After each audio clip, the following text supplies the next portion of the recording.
Is our microphone thing going to run out of juice? No, I've got more juice to... Okay. I've got extra juice. Okay. I got extra juice. And we're being mic'd here. This is the most important thing. This is kind of backup. Oh, they're not all one system. No. Got it. It's just me being extra cautious about whatever it is I'm doing here. I'm going to sit in silence until we're ready to go because I want to recharge for a minute. Okay. So you just finish your final preps.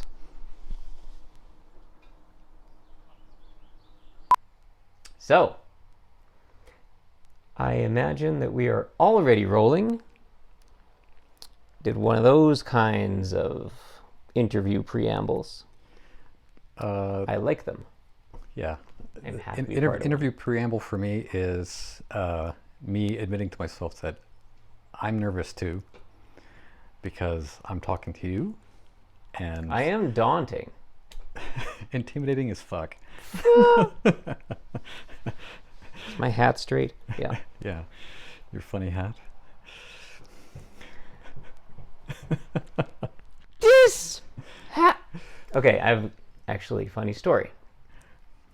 This will be my one funny story of this interview. So this is in Chinese medicine school. And one of my schoolmates is this really lovely middle-aged Chinese woman. We're not in the same class. We don't know each other super well. I do not remember her name anymore.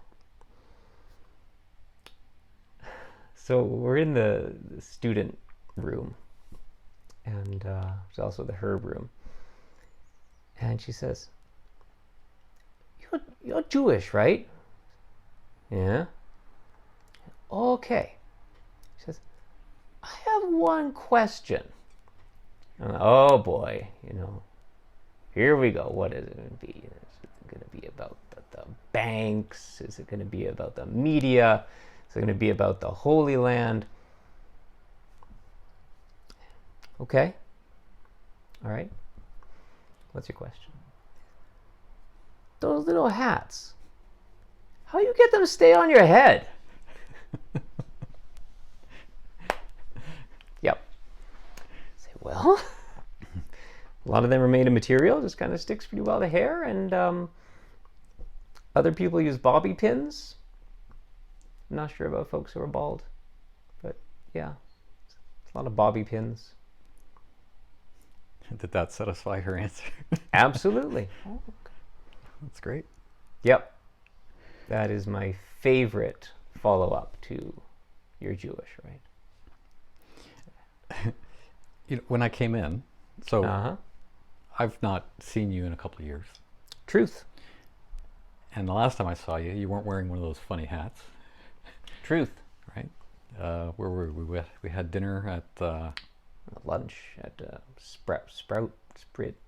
No, I thought it was Leo's. Oh. I remember it being... Go ahead. Anyways, I just remember you not wearing the yarmulke. Truth. So when I come in here and I see you wearing the yarmulke, I'm like, why are you wearing a yarmulke? That's the question that comes to my mind. Like I'm the whole way here, the whole past couple of days, I'm thinking, how do I start an interview with you? And the first thing I can think of is, why are you wearing the damn yarmulke? It's perfect. This is a perfect opener. Because I hadn't thought about this, but it really ties a lot together about what's up. There are multiple facets to why I'm wearing a yarmulke, or kippah in the Hebrew, which is how I like to say it. I'm a little more Hebrew oriented than Yiddish in my Jewish languaging of things. My pen. Who has my pen? Yeah, kids in the hall? Yeah. There's a lot of pens around here. Oh, audience member, would you find me a pen? Thank you. My mom and my sister got me this journal a couple weeks ago. Yeah, week and a half. after the big conclusion had been reached, and I looked at it, and I said, first praised its beauty, and then reflected a little more, like, yes, autumnal, how apt. Thank you, Marcia.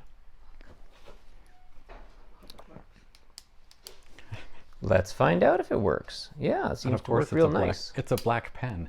Well, you never... It matches her outfit. Yes, true. I see a black pen and it's already black because I bought it. Yep. So, the question. Yeah. The yarmulke. Why the yarmulke?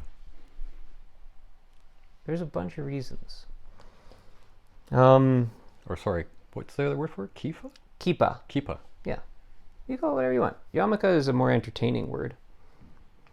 Like most things Yiddish.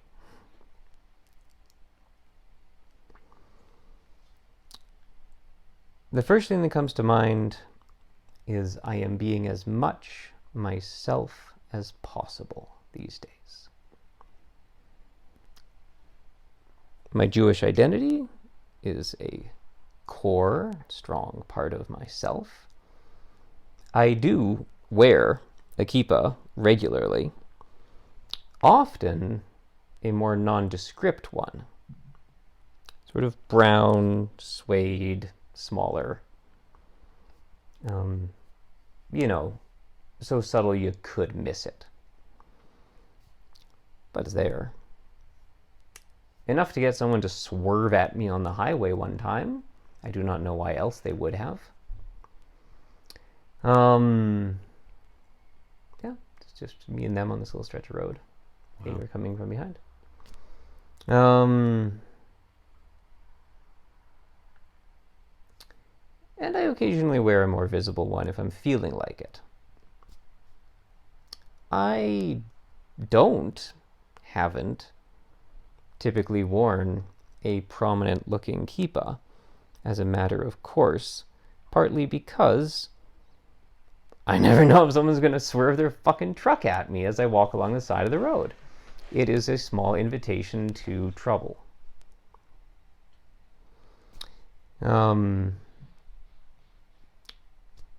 Another of my mantras right now is I don't give a fuck. I don't give a fuck what people think. I don't give a fuck what people do. People can think and feel about me as they wish to think about me right now. And I'm going to be as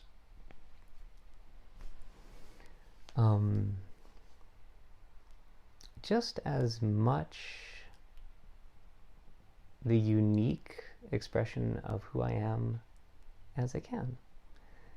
And this is part of that. It also does become a conversation piece, which can segue to all sorts of awesome directions. Would you say that you're more inclined to wear it now than you have been at other points in your life? 1000%. That was OP. Yeah, this is a post-conclusion, post-change, post-reorientation choice in how I present in the world. Yeah. The other is the sheer religiosity of it. That wearing it is a constant reminder to tap into that realm, that part of my being, that side of life. It's always there, I think that's why a lot of people wear religious headgear, is just to remind themselves what their priorities are. Well, when I walked into your place, not having been here, not really knowing much about you and how you live, I see a number of symbols of some sort of, reverence for different ways of thinking. Yeah. Either religious or otherwise. Yeah. You've got the yin yang symbol over there, these different paintings. Yep. That basket of wood, sticks, lumber. Like there's a bunch of things around here that make me think that I just see a Star of David up there. That I'm just curious to know the Aaron that I'm talking to now, how much more different is this than the Aaron I would have talked to, say, last year at this time? Last year at this time, Aaron just found out his cancer was back. Right. Aaron last year this time was pretty intense. I think I might have been wearing a kippah a fair bit. I don't remember. I started doing it again really when I got sick in the fall. But more to the point, the less precise year ago. Hell, man, we can talk about the Aaron 3 weeks ago. Like, that is a different person. That is a different being. There is certainly, this isn't a U-turn. This is an escalation, a deepening, a segue. A furthering. An on-ramp onto the highway? If the highway is ultimate soul's liberation at the moment it leaves the body, then yes, this is on-ramp to the highway stuff. Yeah. This is me becoming ever more attuned to the holy. And it does match these various symbolic spiritual objects that I've accumulated over the years, because that has always been part of me.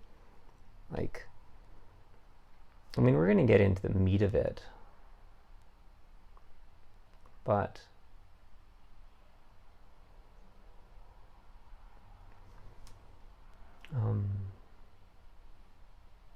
a lot of what you're seeing is the fruit of a half a lifetime spent in relatively dedicated practice.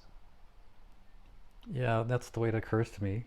When I come in here, it's like, because I've known people over the years that I've lived in the Kootenays on the island who are spiritual. Yeah. I'm making air quotes when I Yep. say that, right? And namaste. Like they're all kind Oh, of, it can be quite performative. yeah. Yeah. And I've met people who are full of shit around that sort of stuff, and it's still okay. I mean, I don't care what they do with their own life is their own life, right? Yeah, exactly, right? But because I'm here talking to you now, with this going on in your life, it's like, what is all this shit? Like, are you paying attention to this stuff more when you come and go? Does it mean more to you now? Did it ever mean anything to you? Like, I'm trying to understand just who's sitting in front of me compared to other ways you've been in your life, right? And I'm thinking of whoever it is that's going to watch this, Yeah. so they can get a good sense, or a sense. I don't know if it's a good one. We're trying. A sense of who you are now and where you've come from. Yeah. Boil down the question for me. Does all of the stuff that you have in your apartment here mean So more much to you stuff. now than it ever did? Yeah. Yeah. Yeah. Everything means more now than it ever did. I am deliberately choosing to live my life with as much meaning in the non-landmark sense. Some people will get that. With as much meaning as I can. I'm trying, but there's this fine line that I'm finding of making meaning and contriving, or in a sense overly looking for significance in a choice or an occurrence. You know, almost like a fetishization of meaning at this point where I'm trying to have as meaningful an experience as possible. So I've been noticing and having some practice around, but then it gets even more meta about allowing what is to be. Not to get caught in over ceremonializing my life right now. Because that will take me away from what might actually be happening. Right. Contrived ceremonialization is something that I've had issues doing in the past. Yeah, and I was just noticing earlier today when I was doing some qigong with myself, this kind of unconscious tendency to view internal magic happening, internal alchemy we would call, as needing effort, as needing work, as needing skill and input of energy. And I had this idea that, this experience that it can be trusted to happen and doesn't need to be fueled in a sense. And this is a very personal little development of one's internal practice kind of share, but it is an example of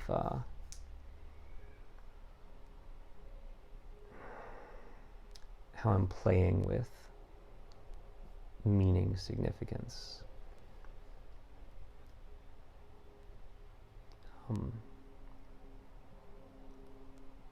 And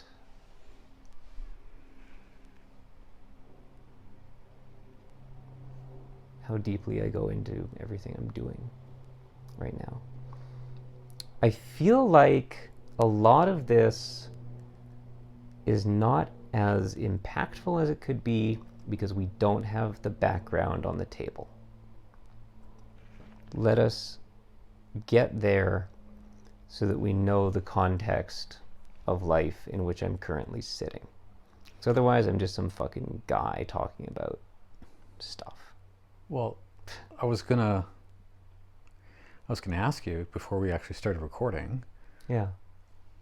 Can I say the word cancer? Are we okay with talking about death? Like, what are the sort of boundaries? So what are our parameters? And yeah, what do you want people to know? So, I mean, you're thinking it, I'm thinking it. So let's have that part of the conversation here, right? Yeah. So generally, in terms of how we're doing this and what to talk about, open fucking book. There's, maybe a handful of things I don't feel comfortable talking about in this interview. And if we, for some reason, butt up against it, I'll say so. But they're... No, this is the point where I say, yeah, and what are they? And we're done here. So... But we can say very clearly that the general consensus, the conclusion that has been reached is the word I use. I use the word conclusion rather than like decision or discovery. Is that I am dying of cancer and there is a degree of imminence to that. This is a message from my body. It is also a message from various professionals. Yeah, so we have subjective and objective pillars to the conclusion that I will be leaving my body before too long. We don't know. The cancer doc with whom I spoke, what is it today? Wednesday? Thursday? Thursday. Thursday, so 8 days ago. Fantastic human being, super straightforward, but also very kind, very respectful. It's been quite a mixed bag, the doctor bag. This go around. So, according to the docs, I have no idea how long I have. It was very straightforward about that. My symptoms had been quite tumultuous. Didn't know one half day to the next what my body would be doing. With tremendous grace, my physical circumstances have stabilized into a place where I have hardly any pain and pretty decent capacity. I am weak, but I can do most everything still.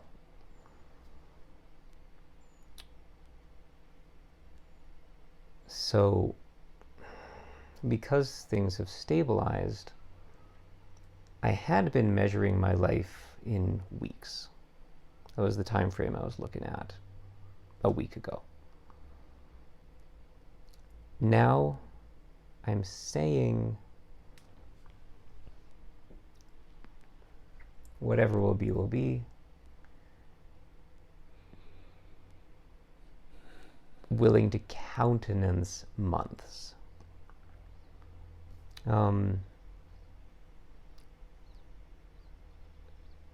Still imminence.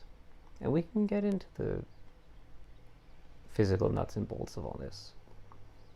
But the essence of it is that I am someone who is fairly unequivocally facing a certain end of life in the what most people would call very near future, due to metastasized stage 4 colorectal cancer. Symptomatically, the tumors have invaded my small bowel to the point that it is totally obstructed. No gas or stool has left me for the better part of 2 weeks. And I am being kept alive on basically low-key life support. I say I'm living like reverse vampire, where every evening I return to my catacomb, which is my really nice room on the maternity pediatrics ward of the Trail Hospital. I am hooked up with nutrients directly into my bloodstream. There take I at my repose. Rouse in the morning, get unhooked, and sent off into the world to feast.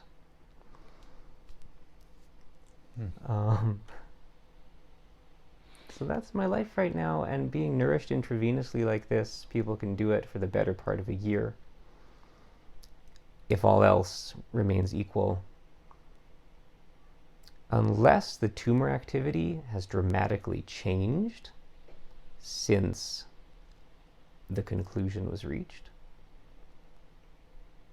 probably something will happen that will make it time for me to leave my body before it simply stops being able to be nourished intravenously.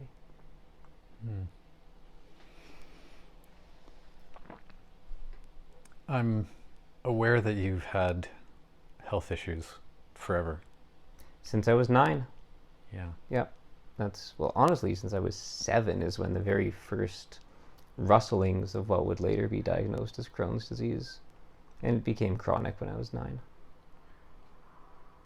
So this isn't new for you? Dude, my health has been possibly the central pillar of my life journey for most of it. And here you are, somebody who knows about health because you're, for lack of a better word, broken. But you've also studied. You also have, the expertise around traditional Chinese medicine, acupuncture, qigong, like all these different modalities that are in there. Yeah, I was a medicine person. That was my career. Yeah. Does that, how does that affect however it is you are feeling and being right now? Yeah, that is a great question. It affects it in a lot of ways.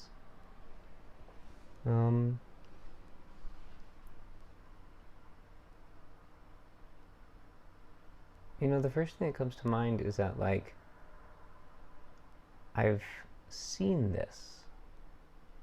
I've seen this a few times. What is this? I haven't seen this that many times. But I've seen people with cancer who are close to death a number of times. I've treated people palliatively who are in the same general boat that I am. I've seen a lot of illness, a lot of suffering, held space for a ton of illness and suffering, worked with a lot of illness and suffering. So there's certainly a comfort with the realm. And it was, in my own life, it's constant chicken egg in a sense. Yeah, because my own health stuff has deepened my appreciation and my ability to go places with people. And my ever-increasing experience with the wide range of how humans experience being ill.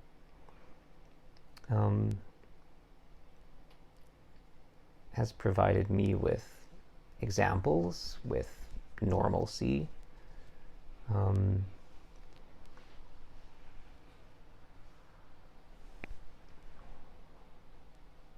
with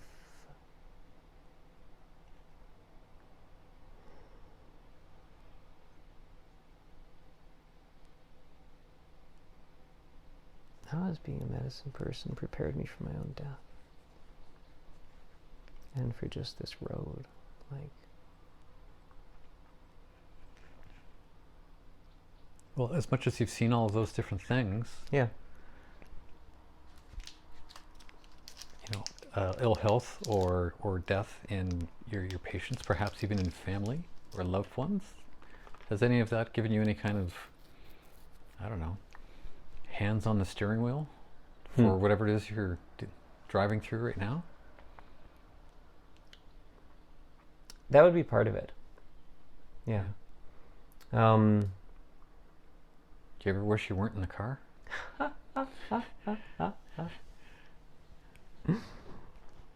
I'd certainly say that all my experiences helped me have agency in what my own relationship with this is like.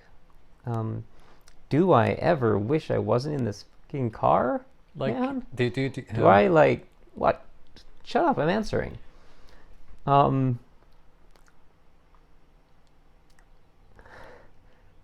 This is not how it's supposed to be. I'm 40. Like, I'm still so stoked about life. Like, I love so many things about my life. And I am so excited to, like,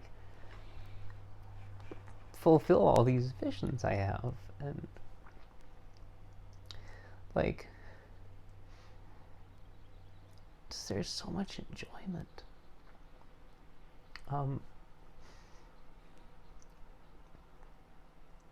To be had. I've been, it's almost like how much quality I've been putting in especially this last year since the cancer came back, but also the year before that when I had my reprieve and really was like, okay, I have life. I can do so much.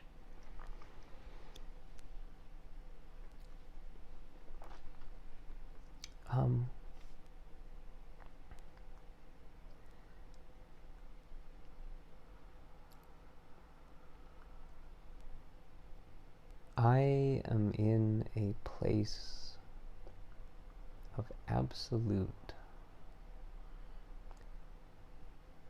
I have been for 2 weeks in a place of absolute surrender. It's not the perfect word. I haven't been able to find in English. It's surrender, it's giving up, it's letting go, it's taking my hands off the bank and floating out into the river.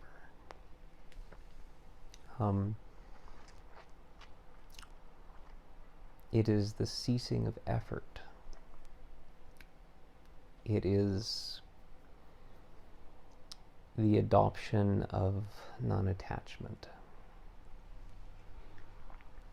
What essentially happened 2 weeks ago is that I had been going in and out of bowel obstruction. It had been like this, but it had been like this.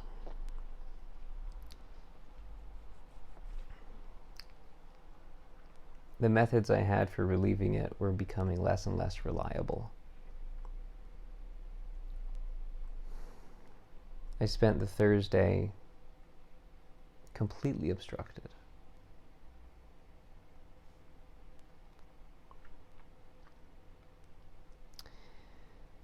And doing everything, spending every moment stretching, breathing, being in as perfect a posture I could for stuff to move, doing all these exercises, going for a visceral manipulation massage, going to my naturopath for a different kind of visceral manipulation massage, getting my scars injected out of desperation to try to get things opening up, various drugs on the western side.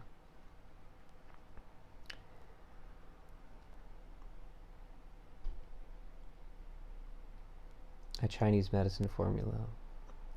Every tool used as skillfully as possible was the entire fucking day. And I woke up the next morning in excruciating intestinal pain, and I vomited about half a liter of stool. And I sat back, and it came to me. And I was like, okay, my body is packing it in.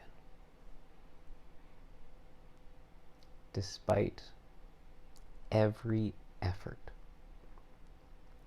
as focused as I could have been, to fixing my body and reversing the cancer, here we are.